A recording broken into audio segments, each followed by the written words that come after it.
عبداللہ بن عمر رضی اللہ عنہ نے کہا کہ رسول اللہ صلی اللہ علیہ وسلم تک میری یہ بات پہنچائی گئی کہ خدا کی قسم زندگی بھر میں دن میں تو روزے رکھوں گا اور ساری رات عبادت کروں گا۔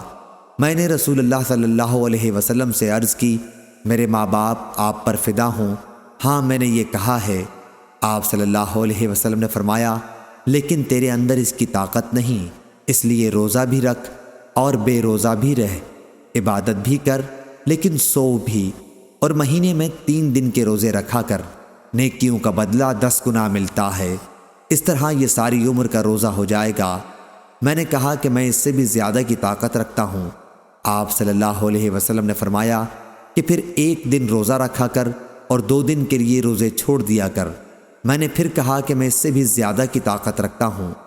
آپ صلی اللہ علیہ وسلم نے فرمایا کہ اچھا 1 دن روزہ رکھ اور 1 دن بے روزہ رہ، کہ داؤد علیہ السلام کا روزہ ایسا ہی تھا اور روزے کا یہ سب سے افضل طریقہ ہے۔